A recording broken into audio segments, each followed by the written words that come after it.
Hello ನಮಸ್ಕಾರ. ನಾನು ಕೊಪ್ಪಳದಿಂದ ಶಾಣ ಬಾಚಲಪ್ಪ. News 18ಗೆ ಸ್ವಾಗತ. ನ್ಯೂಸ್ 18 ಸಬ್ಸ್ಕ್ರೈಬ್ ಆಗಿ ನ್ಯೂಸ್ 18 ಸಾಮಾಜಿಕ ಜಾಲತಾಣಗಳನ್ನು ಫಾಲೋ ಮಾಡಿ. ರಾಜ್ಯ ಸರ್ಕಾರ ಈಗ ಮೆಕ್ಕೆಜೋಳ ಖರೀದಿ ಕೇಂದ್ರಕ್ಕೆ ಅಳೆದಿರುವುದಕ್ಕೆ ಕೊನೆಗೆ ಮೆಕ್ಕೆಜೋಳ ಖರೀದಿ ಕೇಂದ್ರಕ್ಕೆ ಆರಂಭ ಮಾಡಿದೆ. ಆದರೆ ಈ ಮೆಕ್ಕೆಜೋಳ ಖರೀದಿ ಕೇಂದ್ರದ ಗಳು ಸಹ ಕೊಪ್ಪಳ ಜಿಲ್ಲೆಯಲ್ಲಿ ಆರಂಭ ಆಗಿಲ್ಲ ಒಂದು ಕಡೆ.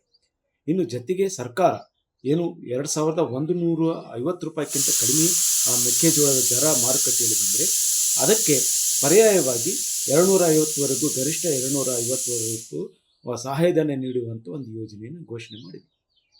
ಆದರೆ ಅದು ಈಗಾಗಲೇ ರೈತರಿಗೆ ಲಾಭಕ್ಕಿಂತ ಮತ್ತು ನಷ್ಟವೇ ಹೆಚ್ಚಾಗ್ತಾ ಇದೆ ಮತ್ತು ಇದರ ಲಾಭ ರೈತರಿಗೆ ಆಗೋದಿಲ್ಲ ಅನ್ನುವಂಥದ್ದು ರೈತರ ಅಭಿಪ್ರಾಯವಾಗಿದೆ. ಏನು ಕಾರಣಕ್ಕಂತ ಹೇಳಿದರೆ ಈಗಾಗಲೇ ರೈತರು ಏನು ಸೆಪ್ಟೆಂಬರ್ ತಿಂಗಳಿಂದಲೇ ಈ ಜನವರಿ ತಿಂಗಳವರೆಗೂ ಬಹುತೇಕ ರೈತರು ಮಾರಾಟ ಮಾಡಿದ್ದಾರೆ. ಏನು ಮುಂಗಾರು ಬಿತ್ತನೆಯಲ್ಲಿ ಕೊಪ್ಪಳ ಜಿಲ್ಲೆಯಲ್ಲಿ 1,65,000 ಹೆಕ್ಟೇರ್ ಪ್ರದೇಶದಲ್ಲಿ ಬಿತ್ತನೆ ಮಾಡಿದರು. ಈಗಾಗಲೇ ಸರಿಸುಮಾರು ಒಂದು 18ರಿಂದ 17 ಲಕ್ಷ ಮೆಟ್ರಿಕ್ ಟನ್ನು ಮೆಕ್ಕೆಜೋಳ ಬರಬೇಕೆನ್ನುವಂಥ ನಿರೀಕ್ಷೆ ಇತ್ತು. ಆದರೆ ಮಾರುಕಟ್ಟೆಯಲ್ಲಿ ಈಗಾಗಲೇ ಬಂದಿರುವಂಥ ಮಾಹಿತಿ ಪ್ರಕಾರ 11ಕ್ಕಿಂತ ಹೆಚ್ಚು 11.5 ಲಕ್ಷ ಮೆಟ್ರಿಕ್ ಟನ್ ಈಗಾಗಲೇ ಮಾರುಕಟ್ಟೆಯಲ್ಲಿ ಬಂದು ಅದು ಮಾರಾಟವಾಗಿದೆ ಅಂತ ಹೇಳಿ. ಅಂದರೆ ಉಳಿದಿರೋದು ಕೇವಲ ಇನ್ನೊಂದು 4-5 ಮೆಟ್ರಿಕ್ ಟನ್ ಮಾತ್ರ, ಲಕ್ಷ ಮೆಟ್ರಿಕ್ ಟನ್ ಮಾತ್ರ ಈಗ ರೈತರ ಬಳಿ ಇದೆ. ಈ ಸಂದರ್ಭದಲ್ಲಿ ರೈತರಿಗೆ ಏನು ಸಹಾಯಧನ ಏನು 250 ರೂಪಾಯಿಗೆ ಏನು ಕೊಡುವಂಥ ಸಹಾಯಧನ ಇದೆ ಅದು ರೈತರಿಗೆ ಲಾಭವಾಗುವುದಿಲ್ಲ ಅನ್ನುವಂಥ ಅಭಿಪ್ರಾಯ ಇದೆ. ಖರೀದಿ ಕೇಂದ್ರ ಘೋಷಣೆ ಮಾಡ್ತು.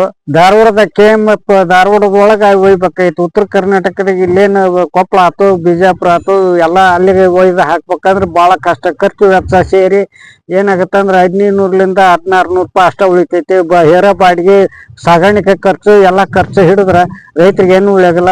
ಕೇಂದ್ರ ಅಲ್ಲೇ ಈಗ ರಾಜ್ಯಕ್ಕಂತ ಶುರು ಮಾಡಿದ್ದಾರೆ. ಆದ್ರೆ ಈಗ 11 ಜಿಲ್ಲಾ ಕೀ ಕೊಟ್ಟಾರ. ಅಲ್ಲೇ ಮೆಕ್ಕೆಜೋಳ ಬಂದು ಸುಮಾರು ಒಂದು ತಿಂಗಳ 15 ದಿನ ಆಯ್ತು. ಪರಿಸ್ಥಿತಿ ಹಂಗ ರೈತರ ಪರಿಸ್ಥಿತಿಗೆ ಬೇರೆ ಕಡೆ ಮಾಡ್ಕೊಂಡ್ರ. ಇವರು ಈಗ ಬೆಂಬಲ ಶುರು ಮಾಡ್ಯಾರ. ಮತ್ತೆ ಬೋನಸ್ ಬರೀ ಒಬ್ಬ ರೈತರಿಗೆ 250 150 ಕೊಡ್ತಂತಾರ. ಮತ್ತೆ ಅವರು ಅನೇಕ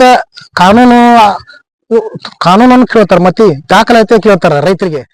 ಒಂದ್ ಕಡೆ ಈಗಾಗಲೇ ರೈತರು ಹೇಳೋದೇನು ಅಂತ ಹೇಳಿದ್ರೆ, ನೀವು ಈಗ ಇದನ್ನ ಏನು ಮೆಕ್ಕೆಜೋಳ ಬೆಳೆದಿರುವಂಥ ರೈತರಿಗೆ ಅವರ ಮಾರಾಟ ಅಥವಾ ಎಷ್ಟು ಸಹಾಯಧನ ಅಂತ ಘೋಷಣೆ ಮಾಡಬೇಕಾಗಿದ್ದು ಅನ್ನೋದು ಅವರ ಅಭಿಪ್ರಾಯ ಆಗಿದೆ. ಅದಕ್ಕೆ ಸರ್ಕಾರ ಏನು ಮಾಡ್ತಾರೆ ಅನ್ನೋದು ಗೊತ್ತಿಲ್ಲ.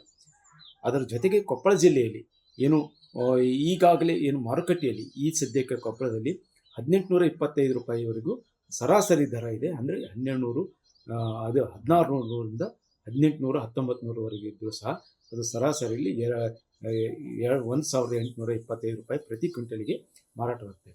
ಈ ದರದಲ್ಲಿ ಈಗ 250 ರೂಪಾಯಿ ಆದರೆ ಅದು ಸಹಾಯಧನ ಸಿಗಬಹುದು ಅನ್ನೋ ಇದೆ. ಆದರೆ ಈಗಾಗಲೇ ರೈತರು ಬಹುತೇಕರು ಮಾರಿದ್ದು ಈಗ ನಿರಾಶೆಯನ್ನು ಹೊಂದುವಂಥ ಸ್ಥಿತಿ ಇದೆ.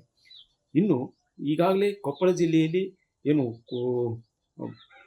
KMFನಿಂದ ಖರೀದಿ ಮಾಡಲು ಒಂದು ಆನ್ಲೈನ್ ಅರ್ಜಿಯನ್ನು ಡಿಸೆಂಬರ್ 6ವರೆಗೂ ಕರೆದಿದ್ರು. ಅದರಲ್ಲಿ ಇಲ್ಲಿವರೆಗೂ ಹಾಕಿದ್ದು ಕೇವಲ 323 ಜನ ರೈತರು ಮಾತ್ರ. ಅಂದರೆ 6,000 ಚಿಲ್ಲರ ಕ್ವಿಂಟಲಿಗಾಗಿ ಅಲ್ಲಿ ಅರ್ಜಿಯನ್ನು ಹಾಕಿದರು. ಅದಕ್ಕೆ ಕಾರಣ ಏನಂತ ಹೇಳಿದ್ರೆ, ಇಲ್ಲಿ ಕೊಪ್ಪಳ ಜಿಲ್ಲೆಯಲ್ಲಿ ಮಾರಾಟ ಕೇಂದ್ರಗಳು ಆರಂಭವಾಗಲಿಲ್ಲ. ಖರೀದಿ ಕೇಂದ್ರಗಳು ಎಷ್ಟೆತ್ತಿದ್ರು ಅವರು ಧಾರವಾಡಕ್ಕೆ ಹೋಗಬೇಕು, ಧಾರವಾಡದಲ್ಲಿ ಅಲ್ಲಿ ಖರೀದಿ ಮಾಡ್ಕೊಂಡ್ಬಂದು ಅಲ್ಲೇ ಪರೀಕ್ಷೆ ಮಾಡಿಸ್ಬೇಕು, ಶಾಂಪಲ್ ತೆಗೆದುಕೊಂಡು ಮತ್ತು ಅಲ್ಲೇ ಹೋಗಿ ತಮ್ಮ ಮೆಕ್ಕೆಜೋಳವನ್ನು ಅಲ್ಲಿ ತೂಕ ಮಾಡಿಸಿ ಅಲ್ಲಿ ಮಾರಾಟ ಮಾಡಿ ಬರಬೇಕು ಅನ್ನುವಂತಿದೆ. ಈ ಎಲ್ಲ ಕಾರಣಕ್ಕಾಗಿ ಈಗ ಸಾಗಾಟ ವೆಚ್ಚ ಮತ್ತು ಎಲ್ಲವನ್ನು ಸೇರಿದರೆ ಕೊಡ್ತಾ ಇರುವಂಥ ಏನು 2,400 ರೂಪಾಯಿ ಪ್ರತಿ ಕ್ವಿಂಟಲ್ಗೆ ಇದೆ, ಅದು ಸಹ ಆಗೋದಿಲ್ಲ ಅನ್ನುವಂಥ ಕಾರಣಕ್ಕಾಗಿ ಬಹುತೇಕ ರೈತರು ಅದರಿಂದ ದೂರ ಉಳಿದಿರುವಂಥದ್ದು. ಇನ್ನು ಕೊಪ್ಪಳ ಜಿಲ್ಲೆಯಲ್ಲಿ ಕುಕ್ಕಟ ಉದ್ಯಮ ಹೆಚ್ಚಾಗಿದ್ದರೂ ಸಹ ಅಲ್ಲಿ 14 ಪೋಲ್ಟ್ರಿ ಫಾರ್ಮ್ಗಳಿಂದ ಕೇವಲ 3,247 ಕ್ವಿಂಟಾಲ್ ಅಷ್ಟು ಮೆಕ್ಕೆಜೋಳನ ಖರೀದಿ ಮಾಡಿದೆ. ಆದರೆ ಇದೆಲ್ಲವೂ ಸೇರಿದರೆ ರೈತರಿಗೆ ಮೆಕ್ಕೆಜೋಳ ಬೆಳೆದ ರೈತರಿಗೆ ಈ ಸಲ ಲಾಭವಾಗಲಿಲ್ಲ ಅನ್ನುವಂಥ ಮಾತಿದೆ. ಏನು ಸರ್ಕಾರ ಕಣ್ಣೊರೆಸುವ ತಂತ್ರ ಮಾತ್ರ ಮಾಡಿದೆ. ಆದರೆ ಇಲ್ಲಿ ಏನು ಆರಂಭದಲ್ಲಿ ಈ ಸಹಾಯಧನ ಆಗಿರಲಿ ಮತ್ತು ಮೆಕ್ಕೆಜೋಳ ಖರೀದಿ ಕೇಂದ್ರವನ್ನು ಕೊಪ್ಪಳ ಜಿಲ್ಲೆಯಲ್ಲಿ ಆರಂಭ ಮಾಡಬೇಕಾಗಿತ್ತು ಅನ್ನೋದು ರೈತರಾಗಿದೆ. ಮತ್ತು ಈ ಕುರಿತು ಜಿಲ್ಲಾಧಿಕಾರಿಗಳು ಸರ್ಕಾರದ ನಿಯಮಾವಳಿ ಪ್ರಕಾರ ನಾವು ಈಗಾಗಲೇ ಬೇರೆ ಬೇರೆ ಹಂತದಲ್ಲಿ ಖರೀದಿ ಮಾಡಿದ್ದೇವೆ ಮತ್ತು ಏನು ನಿಯಮವಿದೆ ಅದು ಧಾರವಾಡದಲ್ಲಿ ಹೋಗಿ ಖರೀದಿ ಮಾಡಬೇಕು ಅನ್ನೋದಿದೆ. ಮೆಕ್ಕೆಜೋಳದ್ದು ಈಗಾಗಲೇ 2-3 ಟೈಪ್ ಖರೀದಿಗೆ ಅವಕಾಶ ಕೊಟ್ಟಿದ್ದಾರೆ. ಒಂದು KMF ಮೂಲಕ ಖರೀದಿಗೆ ಅವಕಾಶ ಕೊಟ್ಟಿದ್ದಾರೆ. ನೋಂದಣಿ ಕೂಡ ನಮ್ಮ ಜಿಲ್ಲೆಯಿಂದ ಈಗಾಗಲೇ ರೈತರು ಮಾಡ್ಕೊಂಡಿದ್ದಾರೆ. ಅವರು ಸ್ವಲ್ಪ ಸ್ಯಾಂಪಲನ್ನು ಅಲ್ಲಿ ತೆಗೆದುಕೊಂಡು ಹೋಗಬೇಕು. ಅದು ಕ್ವಾಲಿಫೈ ಆಯ್ತಂದ್ರೆ ಅವರು KMF ಧಾರವಾಡದಲ್ಲಿ ಫೀಡ್ ಪ್ಯಾಂಟಿಗೆ ಅವರು ತೊಗೊಳ್ತಾರೆ. ಈಗಾಗಲೇ ನೋಂದಣಿ ನಮ್ಮ ಜಿಲ್ಲೆಯಿಂದ ಕೆಲವೊಬ್ಬರು ರೈತರು ಮಾಡ್ಕೊಂಡಿದ್ದಾರೆ. ಅದು ಆ ರೀತಿ ಮಾಡೋದಕ್ಕೆ ಅವಕಾಶ ಕೊಟ್ಟಿಲ್ಲ. ಅವರು ಧಾರವಾಡ ಪ್ಲ್ಯಾಂಟ್ ಇರ್ಬೋದು, ಶಿಕಾರಿಪುರ ಇರ್ಬೋದು, ಈ ರೀತಿ ಕೆಲವೊಂದು ಕಡೆ ಅವ್ರು ಮಾಡಿದ್ದಾರೆ. ಇದಲ್ಲದೆ ಕೆಲವೊಂದು ಇವಿದ್ದಾವೆ, ಅವಕ್ಕೂ ಕೂಡ ಸ್ಪಿರಿಟ್ ಏನು ಮಾಡ್ತಾರಲ್ಲ ಅಲ್ಲಿ, ಅವಕ್ಕೂ ಕೂಡ ಡಿಸ್ಟಿಲರೀಸ್ ಅವರು ಕೂಡ ತೊಗೊಳೋದಕ್ಕೆ ಹೇಳಿದ್ದಾರೆ. ಮತ್ತು ಮೂರನೇದಾಗಿ ಪೋಲ್ಟ್ರಿ ಫೀಡ್ ಮಾಡ್ತಕ್ಕಂಥವ್ರು, ಏನು ಪೋಲ್ಟ್ರಿ ಫಾರ್ಮ್ಸ್ ಅವರು ಫೀಡ್ ಎಲ್ಲ ತೊಗೊಳ್ತಾರೆ, ಅವರು ಕೂಡ ಕೆಲವೊಂದು ತೊಗೊಳೋದಕ್ಕೆ ಅವಕಾಶ ಮಾಡಿಕೊಟ್ಟಿದ್ದಾರೆ. ಈ ಎಲ್ಲದರಲ್ಲೂ ನಾವು ಈಗಾಗಲೇ ಜಾಗೃತಿ ಮೂಡಿಸಿದ್ದೀವಿ. ಕೆಲವೊಬ್ಬರು ನೋಂದಾಯಿಸಿಕೊಂಡಿದ್ದಾರೆ. ಅವ್ರು ಅಲ್ಲಲ್ಲಿ ಕೊಡೋ ವ್ಯವಸ್ಥೆ ಆಗ್ತದೆ. ಈ ಕುರಿತು ಕೊಪ್ಪಳ ಜಿಲ್ಲಾ ಉಸ್ತುವಾರಿ ಸಚಿವರು ಆಗಿರುವಂಥ ಶಿವರಾಜ್ ತಂಗಡಿ ಕೇಳಿದ್ರೆ, ಖರೀದಿ ಕೇಂದ್ರದಲ್ಲಿ ಏನು ಮಾರಾಟ ಮಾಡೋದು ಏನು ಧಾರವಾಡಕ್ಕೆ ಇದೆ ಅದನ್ನು ಇಲ್ಲೇ ಕೊಪ್ಪಳಕ್ಕೆ ಸ್ಥಳಾಂತರ ಜಿಲ್ಲಾಧಿಕಾರಿಗಳೊಂದಿಗೆ ಮಾತಾಡ್ತೀವಿ ಅನ್ನುವಂಥ ಮಾತು ಹೇಳ್ತಾರೆ. ಸರ್, ಈಗ ಇಲ್ಲಿ ಆರಂಭ ಆಗಿಲ್ಲ ಅಂತ ಕೇಳ್ರಿ. ಆರಂಭ ಆಗಿದೆ ಅಂತ ನಾನು DC ಅವ್ರ ಹತ್ರ ಮಾತಾಡ್ತೀನಿ. ಎಲ್ಲೆಲ್ಲಿ ನಮ್ಮಲ್ಲೇ ಒಂದು ನಾವು ಪ್ಲ್ಯಾನ್ ಮಾಡಿದ್ದೀವಿ, ಎಲ್ಲೆಲ್ಲಿ ಮೆಕ್ಕೆಜೋಳದ್ದು ಜಾಸ್ತಿ ಬೆಳೆದಂಥದ್ದು ಎಲ್ಲಿದೆ ಅದಕ್ಕೆ ರೇಟ್ ಕೊಟ್ಟು ತೊಗೋಬೇಕು ಅಂತ ಇದನ್ನು ಒಂದು KMFದು ಯಾಕೆ ಧಾರವಾಡ ಅಂತ ಫಸ್ಟ್ ಸೂಚನೆ ಬಂತಂದರೆ KMFನ ಫ್ಯಾಕ್ಟ್ರಿ ಧಾರವಾಡದಾಗ ಐತಿ. ಇಲ್ಲಿ ಅಲ್ಲಿ ಕೊಡೋಂಥ ಅವಶ್ಯಕತೆ ಇಲ್ಲ, ಇಲ್ಲೇ ಕೊಡೋಕೆ ಅದನ್ನು ವ್ಯವಸ್ಥೆ ಮಾಡ್ತಾ ಇದ್ದೀವಿ. ಅಲ್ಲಿ ಕೊಡೋಂಥ ಅವಶ್ಯಕತೆ ಇಲ್ಲ.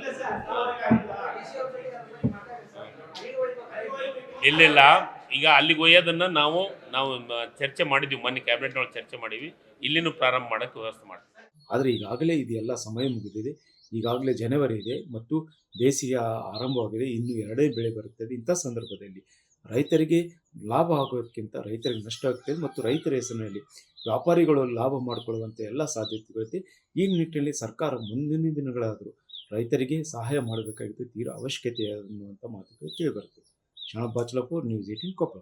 ನಿರ್ಭೀತ, ನಿಷ್ಪಕ್ಷಪಾತ, ವಿಶ್ವಾಸಾರ್ಹ ಸುದ್ದಿಗಳಿಗೆ ಮತ್ತೊಂದು ಹೆಸರಾಗಿರೋ ನ್ಯೂಸ್ 18 ಕನ್ನಡ ಈಗ ಆಪ್ನಲ್ಲೂ ಲಭ್ಯ ಇದೆ. ದಯವಿಟ್ಟು ಇಲ್ಲಿರೋ QR ಕೋಡ್ ಅನ್ನ ಸ್ಕ್ಯಾನ್ ಮಾಡಿಕೊಂಡು ಆಪ್ ಡೌನ್ಲೋಡ್ ಮಾಡೋದಕ್ಕೆ ಮರಿಬೇಡಿ. ನಿಮ್ಮ ಬೆಂಬಲ ಹೀಗೆ ಸದಾ ನಮ್ಮೊಂದಿಗಿರಲಿ. ಧನ್ಯವಾದ.